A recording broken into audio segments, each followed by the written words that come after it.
Hi.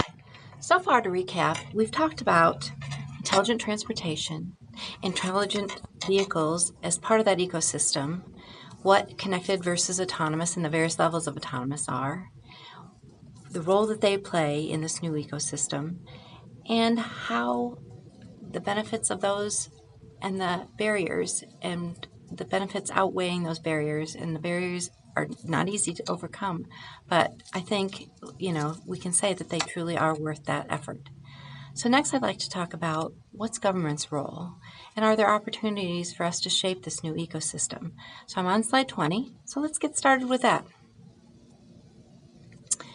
Deloitte wrote an excellent document laying out three areas: policymakers, researchers, and end users, where government can play a role.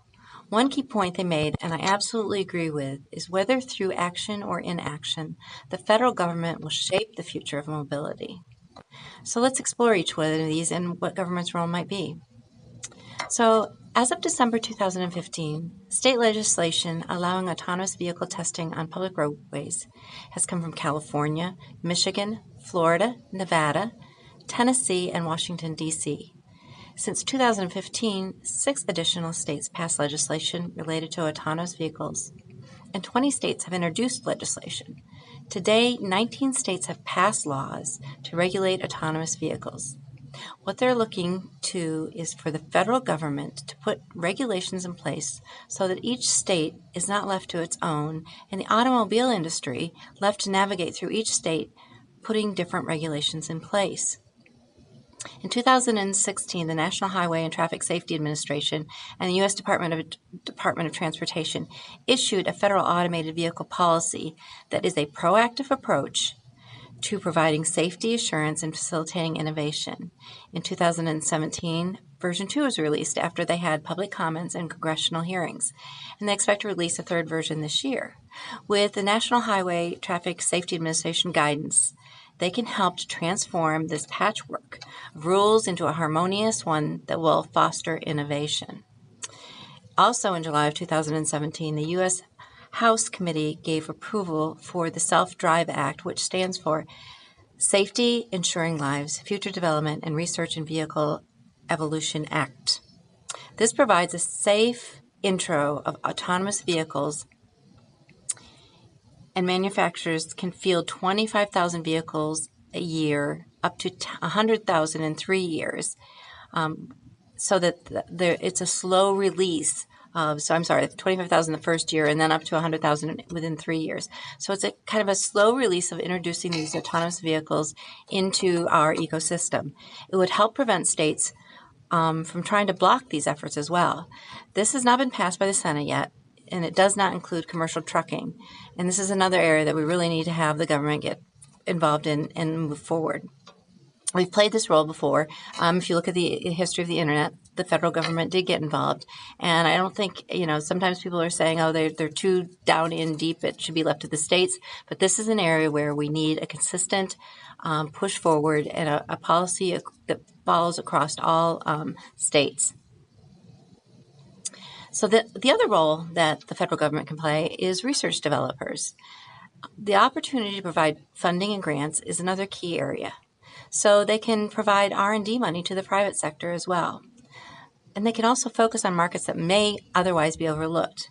Rural America, in 2013, less than 1/5 of American population lived in a rural area. But rural area road accidents account for more than half of all traffic fatalities.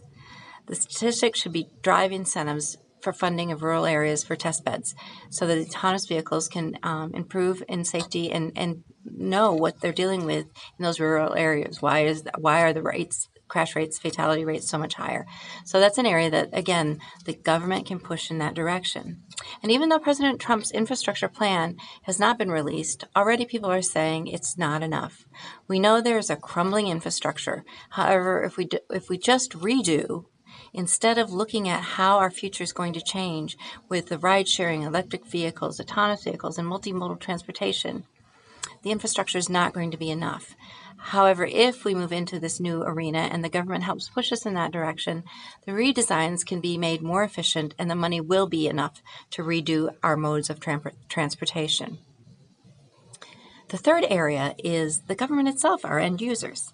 They have 600,000 non-tactical vehicles, 228,000 U.S. Postal Service vehicles, 200,000 lease vehicles, and then you add in all the vehicles that state and local governments own and lease. You've got a tremendous buying power here. The federal government operates some of the largest fleets in the world. This provides them with an opportunity to drive the adaptation of autonomous vehicles, as well as take advantage of some of the safety benefits. In 2015, the Postal Service reported nearly 27,000 vehicle accidents.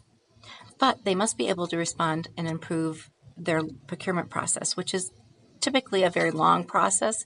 And as rapidly as this technology is changing, they need to be able to continue to be influencers and keep up with that technology. The government must take action and be proactive and help drive change. The potential benefit of safety, cost efficiency, and putting U.S. in front because this is a global competition are too significant to ignore. It is an opportunity to make our world safer and cleaner and our citizens more efficient and direct our government spending in the right direction to assist with developing this new ecosystem.